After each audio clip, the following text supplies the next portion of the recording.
Thank you all for coming. I'm really surprised at the crowd this time of day. Oh, I'm sorry. I'm so glad you're here. I just wanted to start with a couple of introductory remarks. This talk is the narrativization of a class that I taught here at BC, I think about 3 years ago, called Jamaican Culture and Globalization. And in that class, we talked, we started with sort of the most standard treatments of globalization. And then when we got into the text, the Jamaican texts, we began to notice that the standard didn't always fit. So I started looking around for different sources that could kind of explain globalization the way Jamaicans understand it, or how it manifested in a Jamaican context. So this is a consequence of that. What other couple of things I wanted to, introductory remarks went right out of my head. I can't remember what they are. Oh, that's it. This paper is in 4 parts, sort of the introductory parts. And then there's a part about Laurie Gunt's book, and I say book very deliberately because I'm really not sure what you would call it, because she was trained as historian, went to teach at the University of West Indies in Jamaica, in Mona campus, and she became sort of like a journalist, kind of participant observer. So it's kind of sociological, anthropological book. It's called Born for Dead. So that's one part of it. Another part is the Stephanie Black's film, Life in Debt. And the third part that has yet to be added is on Victor Headley's novel, Yardie, about Jamaican migrants in England, in London. Today I'm just going to do the Laurie Gunt's part. I won't go into the film or the novel. And I'm really, I tend to talk fast. My mom tells me that all the time. And I'm really interested in your comments. So if I'm talking too fast or you just don't understand something that I'm trying to get across, please let me know, and I'll slow down. Oh, and the last thing is that, I finally got to the age where my reading glasses and my seeing glasses aren't the same thing. So when I look up, I'm just looking up. I can't see anything. So just want to let you know. I want to start with an epigraph from Laurie Gunt's Born for Dead, A Journey Through the Jamaican Posse Underworld. She says, if you are a Kingston sufferer living inside the hell that's been created for you by the greed and folly of the United States and the corrupt establishment of your own country, it is logical that you will do anything to get out.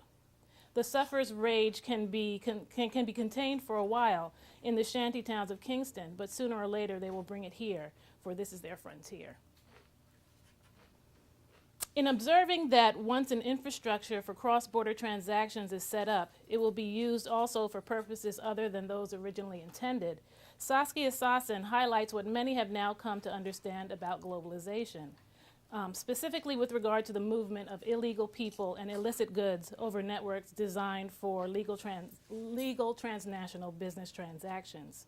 Oh, I forgot to tell you, today's my birthday. I wanted you to know that I'm doing work on my birthday. I want you all to appreciate it. Okay, that was the last announcement. If we consider how the unexpected organizes Mary Louise Pratt's notion of the contact zone and Kamal Brathwaite's description of inter and acculturation in Jamaican Creole culture, and these are 2 books that are significant to Caribbean studies, then using Jamaica as a case study for the role of the unexpected within globalization might reveal insights into its effects on peoples cast as inconsequential to its popularly touted benefits. These insights are potentially transgressive simply because they might unpack definition of globalization itself, that is, definitions of its actors and acted upons, and more complexly, by opening spaces where the unpredictable and imaginable can challenge its most pernicious aspects. This paper examines the unexpected transaction, or the fictions in the broadest sense of this word, that characterizes Laurie Gunt's study of Jamaican drug posses, as well as unexpected knowledges revealed by Stephanie Black's grassroots intellectuals to interrogate the fictions that merely position Jamaican people as acted upon by globalization. Additionally, this presentation highlights the unanticipatable fictions that these same people use to understand and to manipulate global flows, and those are flows of people, services, good, and capital for their own purposes. Soskin's article, Globalization After September 11th, is more suggestive than definitive about the unanticipated about how the unanticipated might be used to steer and humanize the fearsome vitality of globalization.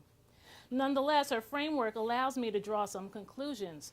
First, by beginning at the bottom with the movement of so-called illegal Jamaicans into the U.S., by then looking backward to the causes of this particular movement, and finally by looking forward to unanticipated consequences of it. Soskin's essay encourages openness to the likelihood of the unexpected, and of course her organizing example are the plane attacks of September 11, 2001, and attentiveness to the myriad actions taken in response to the plane attacks. For Soskin, transgressive possibilities lie in actions like the new level of U.S. governmental vigilance on legal financial transactions, a level of attention previously extended only to illegal financial transactions like money laundering. Arjun Appadurai's book, Modernity at Large, Cultural Dimensions of Globalization, also informs my thinking here.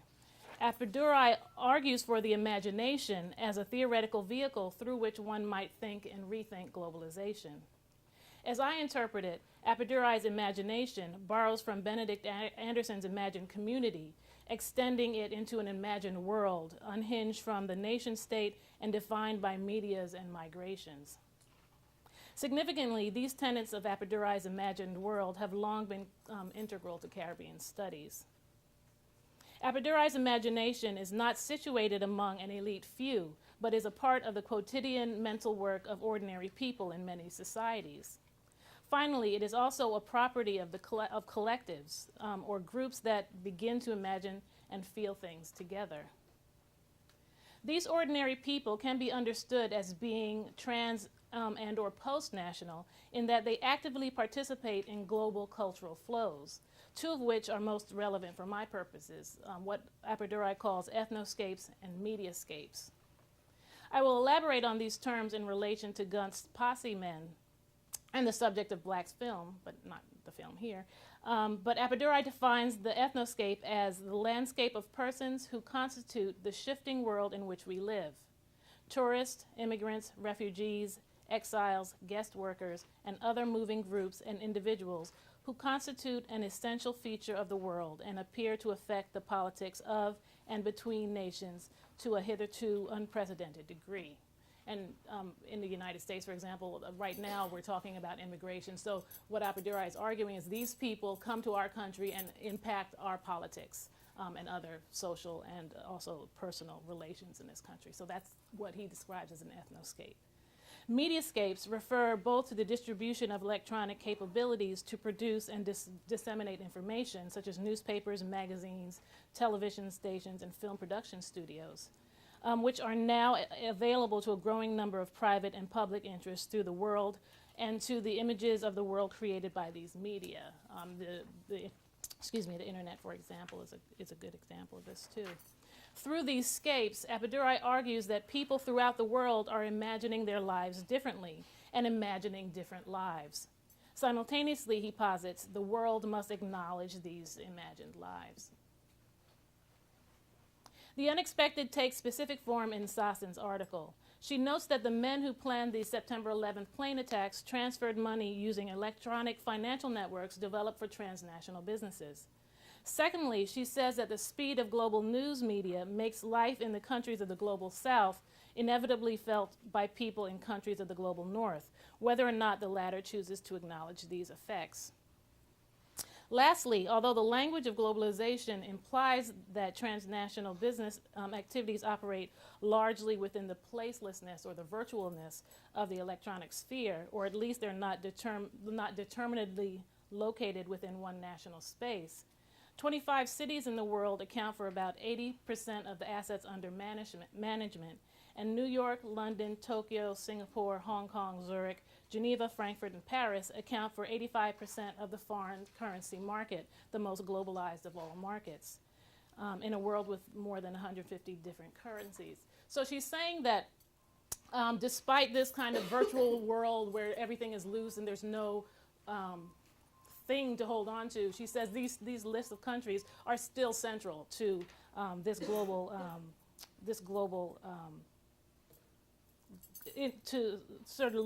they are centrally located in globalization, right? So from this list, I draw the following conclusions. Mechanisms that facilitate purportedly legitimate global transactions also facilitate illegitimate ones. What's more, they enable the unanticipatable ones, such as diseases and pests that traffic with products and people in circulation. Finally, Sossin's list of key countries demonstrates, despite inferences to the contrary, that the local is inextricably tied to the global, and vice versa. The import of these conclusions, however, might be more surprising for some than others. People from the global south, for example, have long been forced to know what's going on in the global north, as transmitted through music, news, films, imported consumer products, migration, and remittances. But also because the whims of the global northern countries are palpably felt by southern ones. Consider some extreme examples in the Caribbean context: the failed U.S.-sponsored invasion of Cuba in 1961, the successful U.S. occupations of Haiti from 1915 to 34 and Grenada in 1983, and what I will describe below, the United States' attempt to unsettle the government of Jamaica's socialist-friendly Michael Manley in the 70s. People in the global north are now being forced, through acts of violence and force and unwelcome migration, to know the global south, often to a surprising degree. And unanticipated aspects of south-north migration and awareness in the global south of the intricacies of policies in the north are particularly relevant to this paper's arguments. Laurie Gunst remarks that some Jamaican posse members who moved to the United States, engaged in criminal activity in both locales, supported their home communities their home communities through remittances. These contributions supported individuals suffering under a Jamaican economy decimated by IMF structural adjustment policies, ameliorating somewhat internal social pressures that would have likely manifested in anti-government demonstrations and violence. The pressure valve effect of these remittances dissuaded the Jamaican government from discouraging emigration, legal or illegal, of its citizens. The process then leads us back to migrations of Jamaicans to the U.S.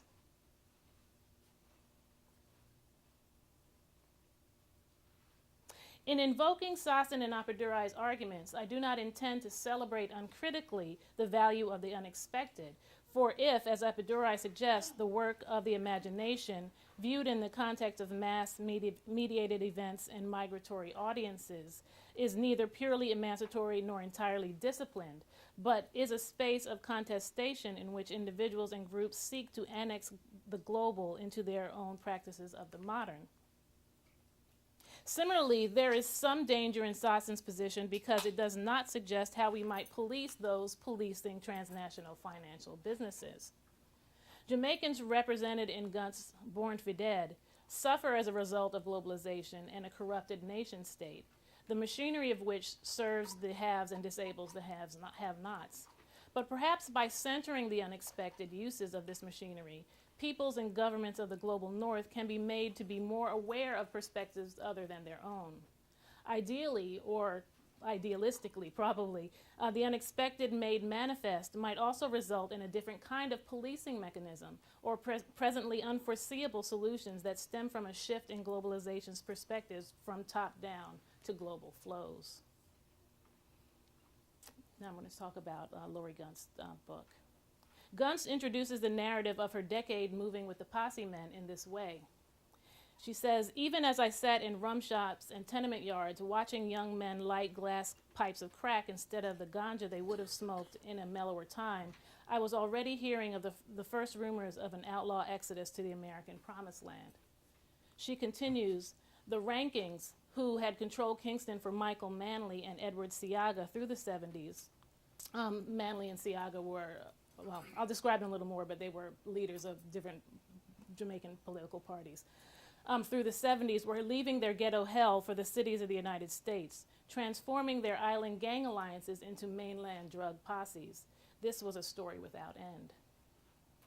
These passages communicate aspects of Jamaica's myriad migrations, the presence of rural-grown marijuana in Kingston, shipments of crack cocaine produced in Latin America and elsewhere and transported through Jamaica, and posse men following travel routes forged by sundry Caribbean migrants since emancipation in the Anglophone Caribbean.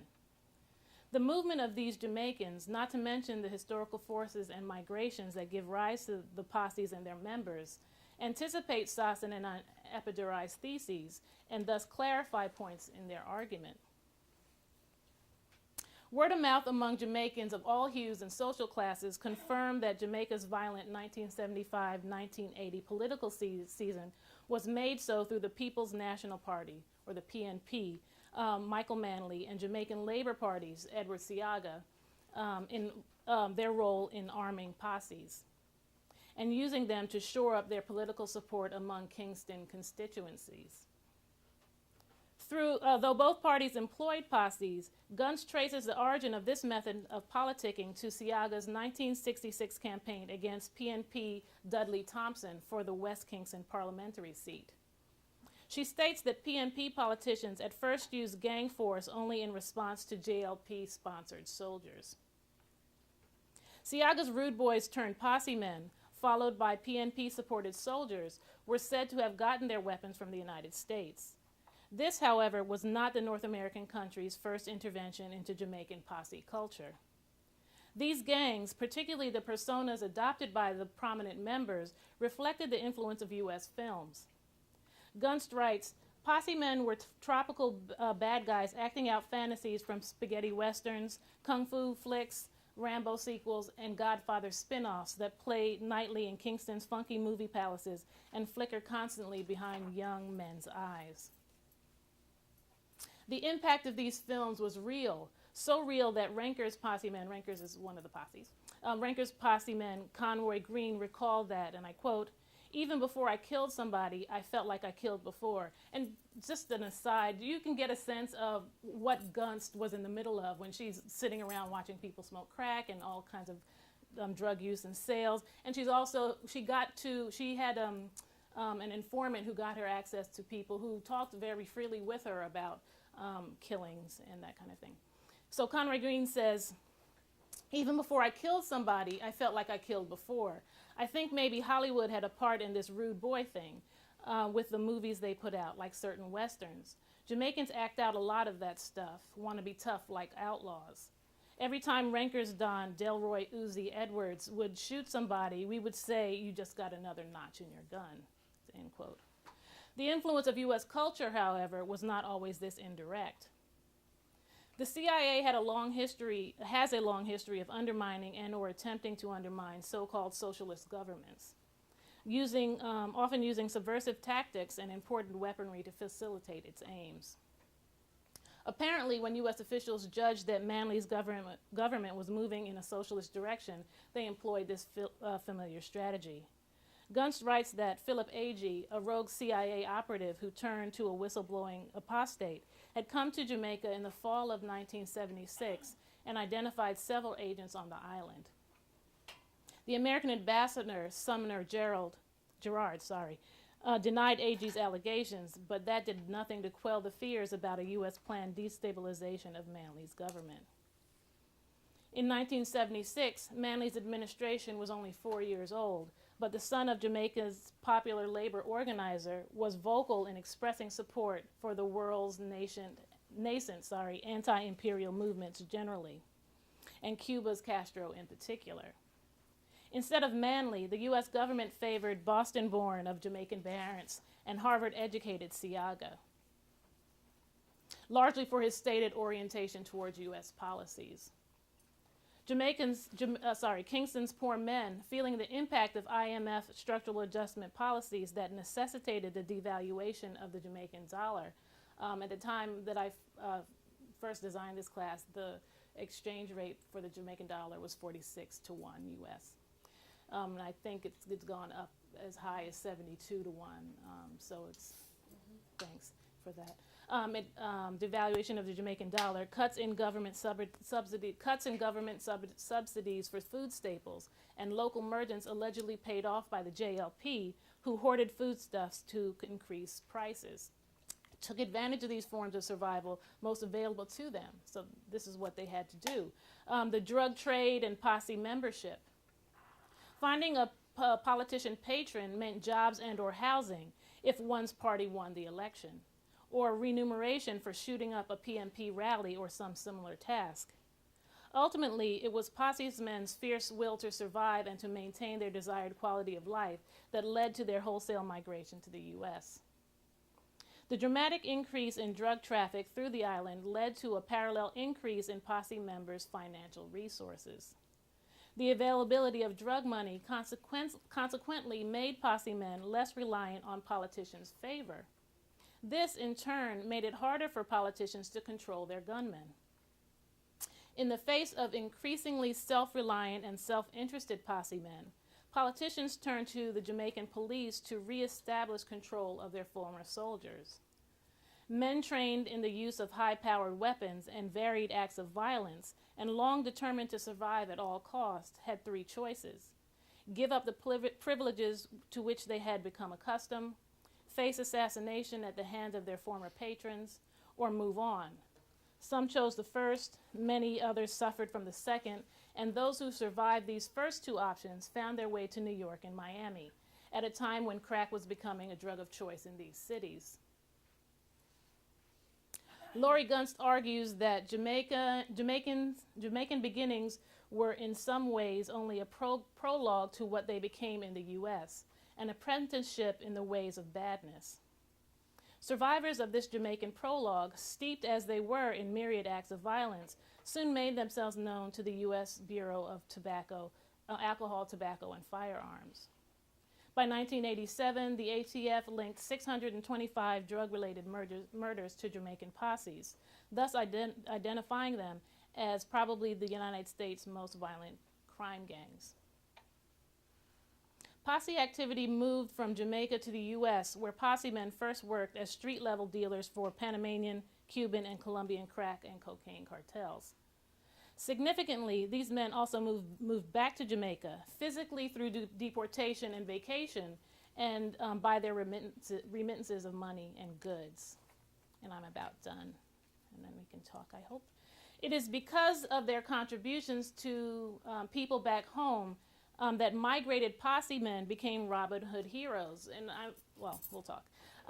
Girlfriends of these migrants also lived well now that their boyfriends, a foreign, were sending down money from crack sales in Miami and New York. The continued relationship between U.S. branches of posses and their Jamaican communities took many forms. On a video seized by U.S. federal agents in a raid on the Brooklyn headquarters of a posse called the Gully, a satellite of Kingston's McGregor Gully posse, Gunst recounts the form of the Gully's annual support of the Eastern Kingston residents. The video records a treat, that's what they call it, it's a party, but they called it a treat that the Gully put on for the sufferers at home. And I quote, "These treats were held every Easter in McGregor Gully in Kingston, a season of great celebration in Jamaica. In the days of slavery, Easter, like Christmas, was a time when masters might give their slaves a new article of clothing or a tiny ration of meat.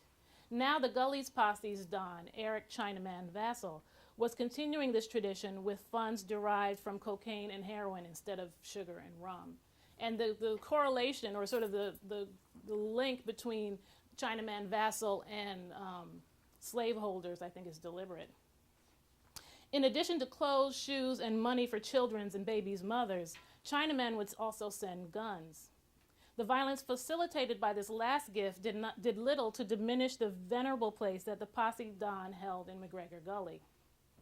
On the video, as a prelude to a beauty pageant where each of the participants wore a banner with the name of her posse man's sponsor, a young girl from McGregor Gully made the following speech, and I quote, "We can remember the first day we had this treat like it was yesterday. This is the 5th year since Brooklyn Barry, another of Chinaman Eric Vassal's aliases, and the Schenectady crew from the United States of America have shown their love and care for us citizens of McGregor Settlement.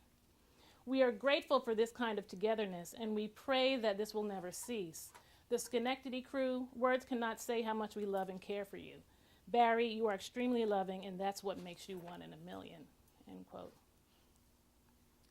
This speech does not judge the posse or its activities. Neither does it question the source of its largesse.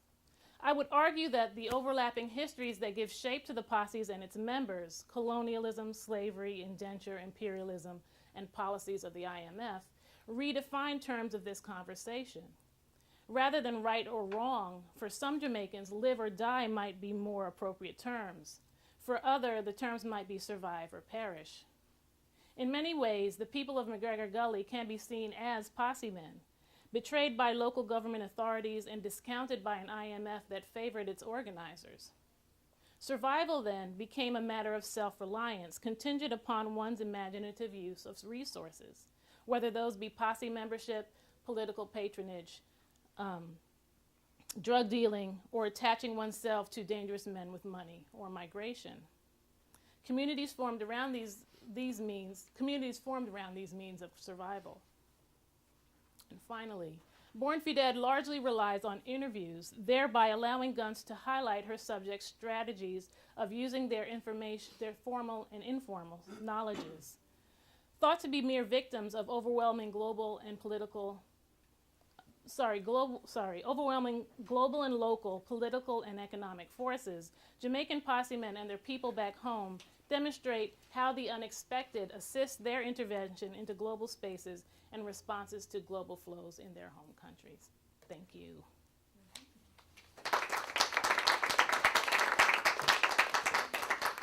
And I just want to talk through a little bit what I want to do with Stephanie Black's film, Life and Death. I presume some of you have seen it, documentary film. Why I'm interested in it, it seems to me to be, and I'm learning more about film thanks to my lovely colleague in the back, Tina Klein, thank you very much, that it seems to me to use a documentary in a more creative way. There's a lot of creative features in it, and it opens with a scene that starts off with a basic touristy kind of, ocean and waves and stuff.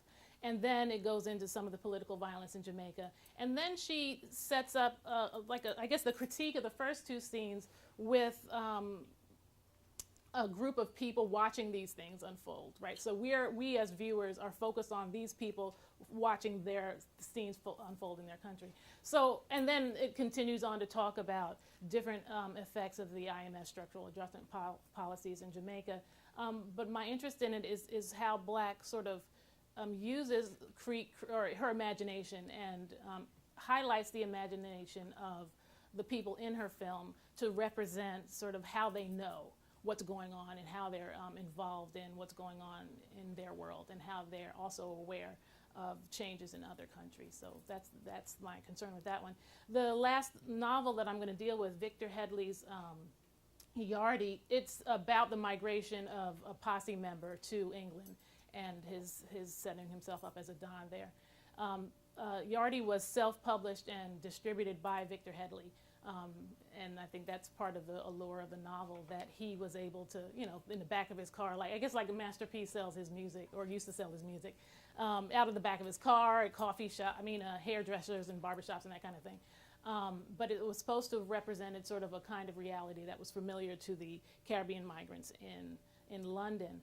But it also talked about this kind of migration where Dee, the protagonist, is supposed to take some amount, I can't remember right now, of cocaine to England, drop it off and go back home, but he decides to steal it and set himself up. So, you could probably understand how it ends since he stole cocaine from somebody. But so it just goes through his life in England, and I'm also interested in that migration to look at sort of the differences between the Jamaican England to the Jamaican United States context.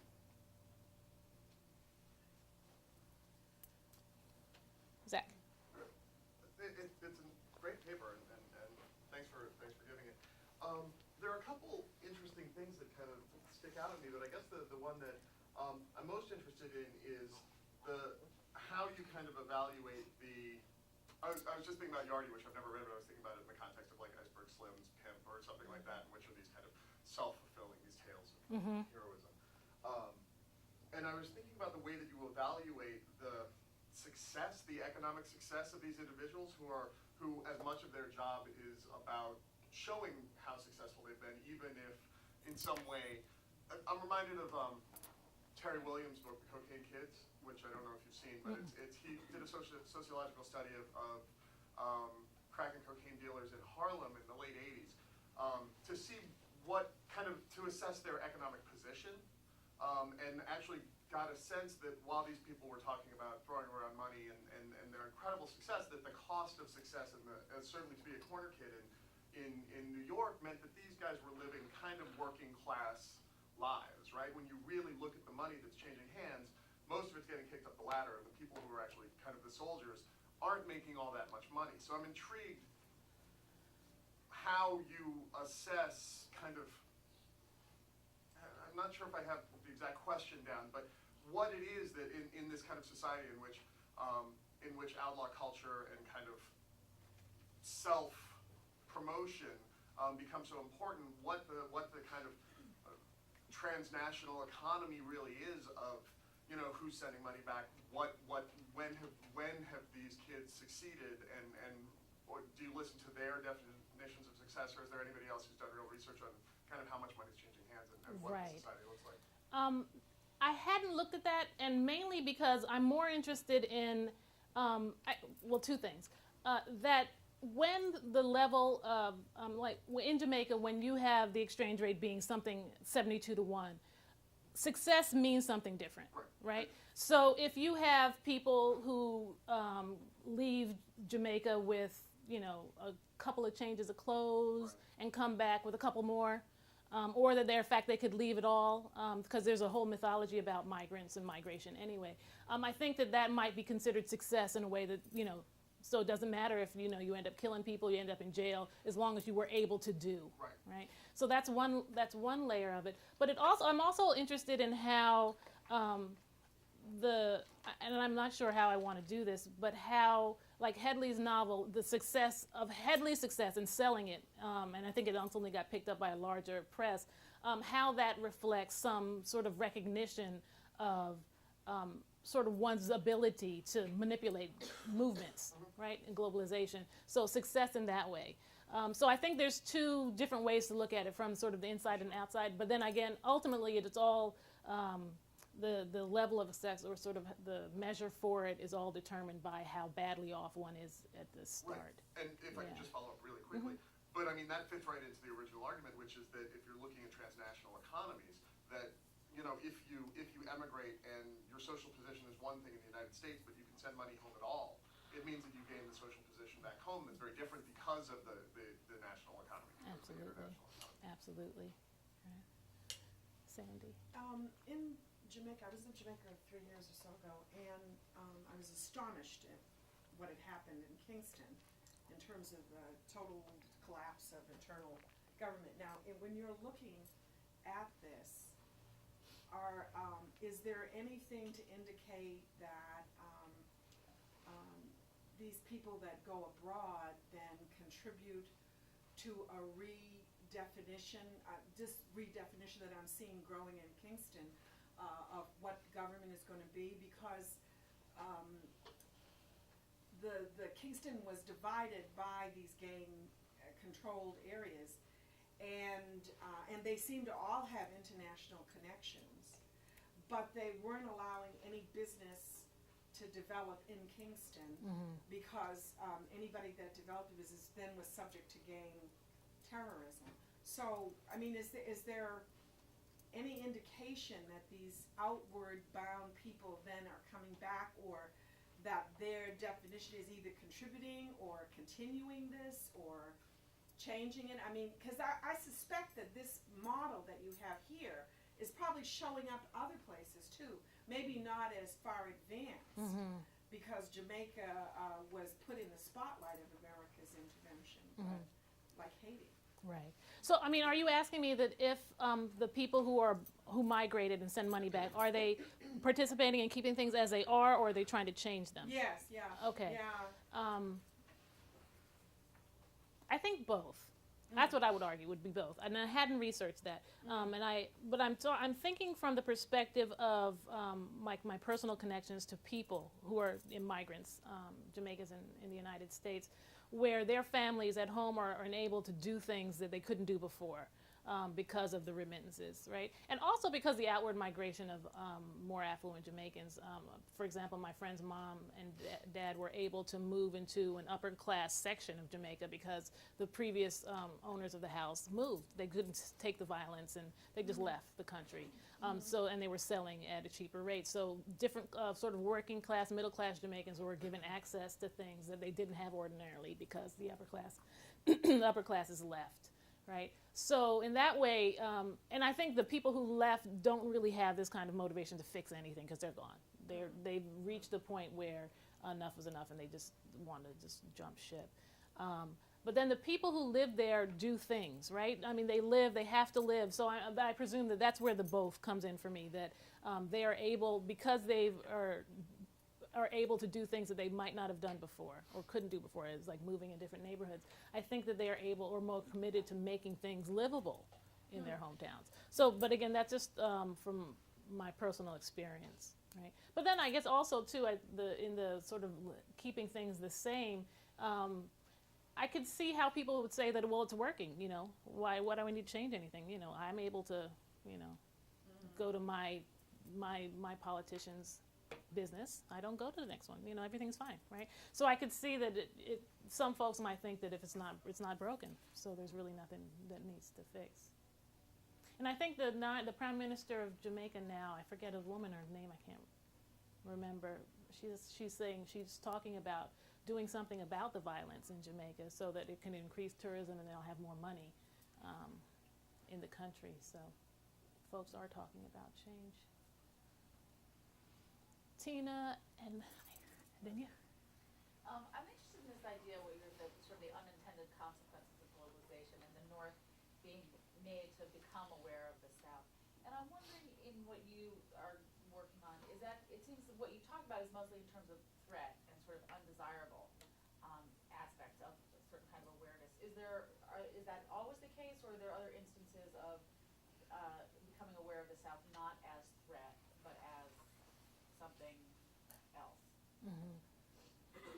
I'm thinking about, when Sasson argues that before September 11th, the government officials or sort of authorities in the United States paid really close attention to money laundering stuff and drug transactions. But after September 11th, after they realized that the men who orchestrated the plane attacks, when they realized that they used unmonitored means of transferring money, then they started paying more attention to that. So, I see that as not as a threat. That was a good thing. Everybody's starting to pay more attention. So, from a Jamaican context, I presume that there is some similar kind of potential for attention, right? So, it's not just that we have to be afraid of these people that we, in fact, made crazy and violent. Ooh, that was nice. Violently crazy people. I'm sorry. I can't say it in any other way. That in the United States had some responsibility for making these people such. And so, I see it as positive in my idealistic way in saying that we participated in making these people do the things that they're doing now in our country. Therefore, we need to be more attentive to what we do in other people's country. I see that as a positive. But I understand your question, and I hadn't thought about it, and I don't know if there's any way it's sort of... I think off the top of my head, I'm thinking of the upper class folks and the educated folks who've left, right? They're bringing their skills somewhere else, outside. They're taking them from their country and bringing them somewhere else. I could see that as a positive, but again, I guess qualified positive. But I'll think about that some more. Charles? I was just thinking that, and I was there many, many years ago, and then somewhat recently. I suspect there's a desire on the part of many who've migrated away to want to go back home. There's that kind of desire. And there have been many of those who had retired, either here or in England, who wanted to go back home, had a feeling of safety outside of Kingston. And many of them had lived outside of Kingston. But the gangs have now gone beyond the city. And that has squashed the desire of some of those who want to go back to not go back. The gangs were there in the center, and for whatever reasons, they had not migrated out. The gangs. But now they are out. And so I'm just commenting on, responding to what someone said about, so, I don't know, and Jamaica gets a bad rep. I don't know, but I was in Antigua, and some money was stolen, and they said it must have been Jamaicans. You know, I mean, they get a very bad rep. And what, you know, I've been in Antigua, well, how can you tell they were Jamaicans and not Antiguans? Well, they had to be Jamaicans. You know, it's a bad rep. So that, I think, has an influence on some of the things that are going on. And I agree, and I think too that, I mean, your desire to go back is influenced by what motivated you to leave in the first place. So if you're running from violence, I can't see you wanting to go back in the same way as someone who's migrating for economic reasons or other kinds of things. And I also wanted to highlight in my paper some very ugly things are happening in Jamaica and as people migrate out of Jamaica and also in this country. But I didn't want that to overwhelm sort of the ways that I guess I admire folks for being able to survive under these circumstances, because everything in their world, their economic world, their social world, and their civic world is designed to keep them from succeeding, and they're succeeding anyway. And so I wanted that also to come across. That is my respect for people who are able to be when everything is keeping them, you know, who's trying to keep them from being. So, and I also wanted us to think about, you know, the consequences of some of the things that some of the U.S. policies that we have, how they manifest in other places, and also how they come back home. As Malcolm X says, as chickens come home to roost. I don't know your name, and I don't know your name. Kevin Rodham. In your presentation, you've endowed the SAPs of the fund as like a central role in the decline of the Jamaican economy and in this whole myriad of problems. And my question is that what role would you place unpragmatic or unsound domestic financial policies of Jamaica itself in that? So, for example, hypothetically speaking, and data has shown the growing irrelevance of the fund because it is issuing less debt every year. And so I'm saying, hypothetically, if the SAPs were completely removed, do you think that financial troubles and the growing issues, tangential issues you attach to this would be immediately ameliorated? And if so, and if not, what role does domestic policy play in that? I think it's clearly both. It's not, I mean, I focused on what the IMF policies did, but I thought I focused on how Jamaican politicians, in order to maintain power, undermined a lot of things as well, and also the local business people who hoarded goods so that they could raise the prices. So it's clearly internal and external, right? But again, I think the role, I guess the IMF and globalization, I think, is such a key relationship that I wanted to focus on that part so that I could draw some connections between traditional or typical kinds of global movements and then the ones that develop after, or the unexpected kinds that develop. But you're absolutely right. You said your name is Kevin? Yes. That there are a lot of reasons why Jamaica's economy is the way it is, right? And I didn't want to imply that it's always, you know, somebody else's fault. Hi. Hi, I'm Carrie Flynn. Hi. Kind of adding to the comment the gentleman on the side made, one of the distressing things about that area is watching the people who leave and become educated elsewhere, and many choose to stay out of the country. You know, I think about a third of the population leaves. Maybe, I mean, at this point, I think they've said 2 million have left out of a population left of 2.7 million. Mm-hmm. And those that are now coming back and trying to make like the education infrastructure better, or some of the medical components in the University of West Indies, and the resistance that people have to accepting them back into their original culture because you left and you don't know what it's really like anymore. You didn't stick with us through the hard times. So there's a conflict that's very curious to watch going on down there. And what one would think would be very supportive of the changes that are needed, that, you know, a lot of which we caused in the IMF and all the decisions that have been made.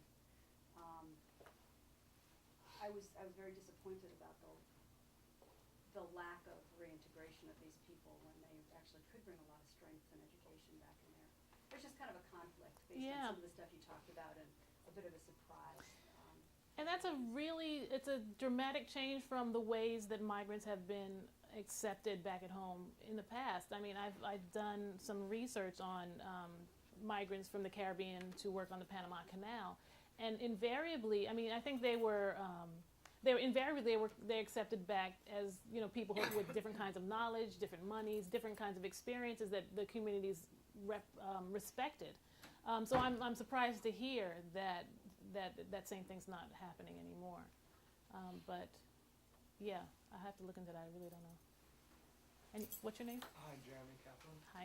And I was just wondering about sort of the influence of Jamaican media, or what's the sort of resistance to all this, you know, overwhelming Hollywood images and stuff. How is the film, television in general there? Is that mostly controlled by corporations outside of Jamaica, or is there some sort of local resistance to that through alternative forms of media and such? That's a good question. I mean, I know I have friends in the Bahamas who say that, you know, the government tries to regulate what kind of media and what kind of TV is coming in, but then people have bootleg cable and satellite dishes, and they get it no matter what the government wants. And I suspect that it's similar in Jamaica.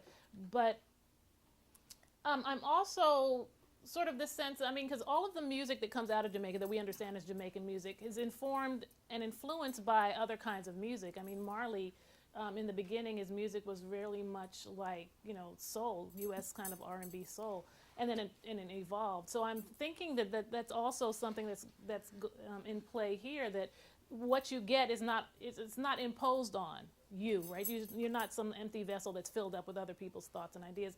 That this media comes in and it gets modified and it gets adapted to fit what the viewers want to do with it, right? So I guess I have an ambivalent position on it, because it seems to me that I might be interested in seeing a media that better reflects my reality, right? Personally speaking, but I also understand that there's other kinds of media that can affect me in ways that I don't anticipate. So, so on control or lack of control, I'm still a little on the fence about. Anybody else? Well, you know where I am in the English department. I'm available through there. If you have any ideas after the fact you want to email me, I'd be most appreciative. Thank you very much.